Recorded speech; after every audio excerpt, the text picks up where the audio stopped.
Joining us now is Professor Harshvardhan Pant. He's the Vice President of the Observer Research Foundation, well-known strategic affairs analyst.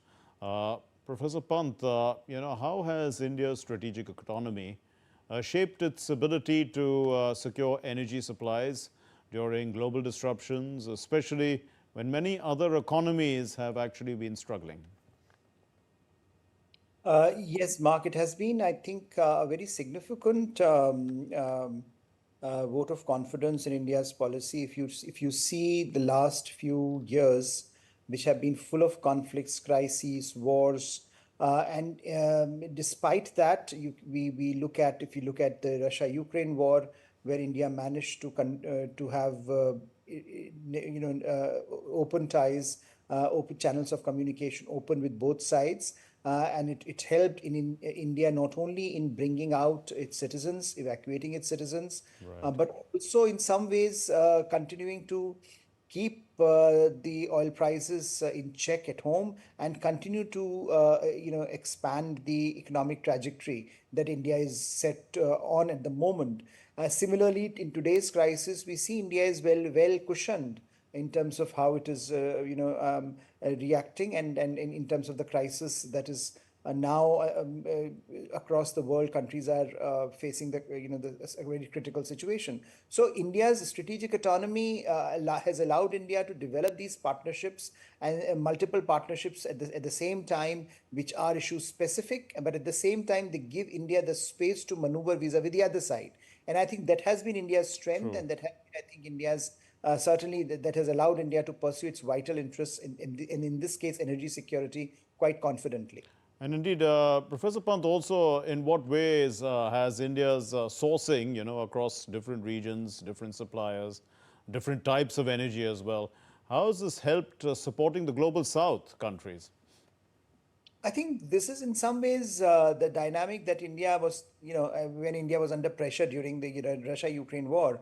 One of the points that India made was that India's buying of Russian oil actually keeps the global energy market in balance. Otherwise, if India was not buying Russian oil at that point in time, the prices would have gone through the roof, and that would have impacted, in particular, the developing world, which faced acute food, fuel, fertilizer crisis in the early days of the Russia-Ukraine war. So, in some ways, what India was doing was providing a global good, in not only pursuing its interests, but also in pursuing those interests, keeping the wider energy market in balance, and similarly by sourcing from different sources, whether it is Russia, whether it is West Asia, whether it is Latin America and the US.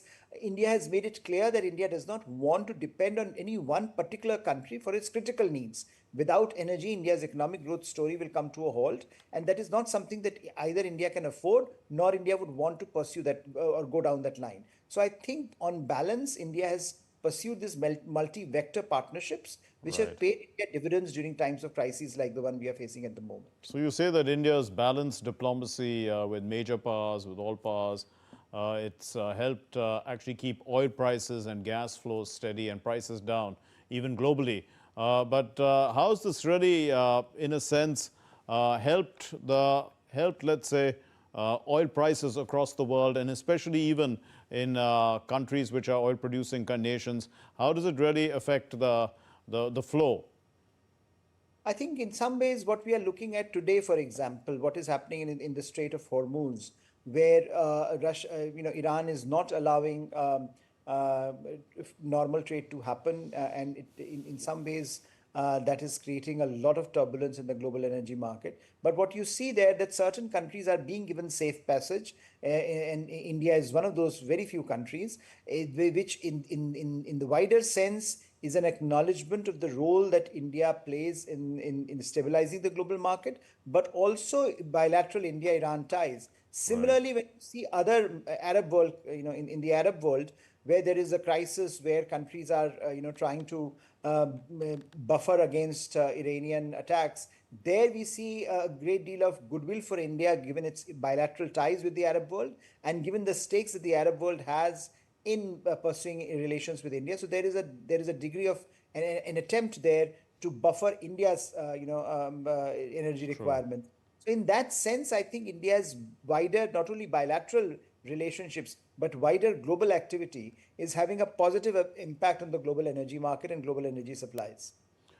Professor Pant, how has strategic autonomy also helped India build strategic reserves to expand its own infrastructure and even invest in renewables?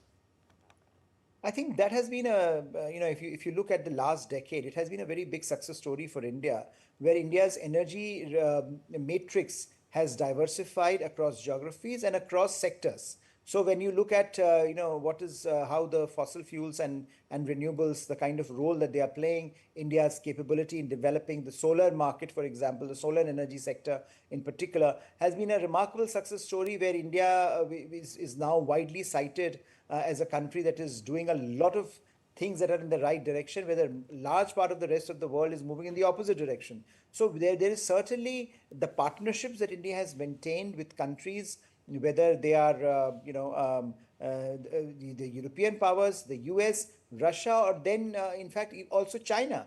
In some ways, the EV market, the EV sector, the solar sector, where India is to a certain degree reliant on Chinese imports. True. There also, we have seen how building ties with China has allowed India to develop its own renewable sector. Of course, over a period of time, India would want to be self reliant, but in the short term, those partnerships allow India to build capacity at home, which I think is the need of the hour in critical areas like energy and renewables. And looking ahead, Professor Pant, does India's strategic autonomy also position it as an example of how to navigate energy shocks? And, after all, India is rising as a power, and its energy demand is also rising on the path to becoming Viksit Bharat. Absolutely. I think India stands out as an exemplar in some ways for many countries, and particularly, I think the developing countries, if you see the model that they are following, they are increasingly not ready to give veto to any one country over their energy needs.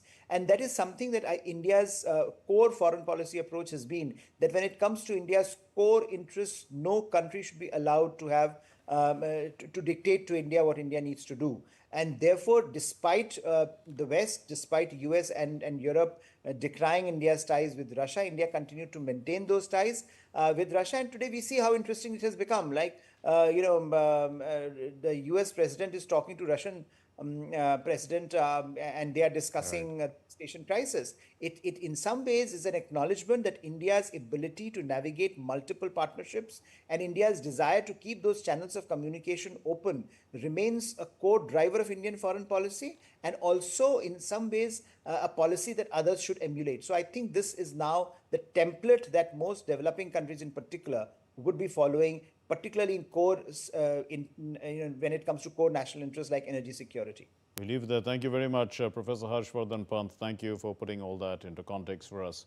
Important points raised by Professor Pant there, especially about prices, how prices remain stable because of India's strategic autonomy. India buying from different sources allows the flow of energy, to continue, the supply chains to continue uninterrupted in a sense, and that brings down prices.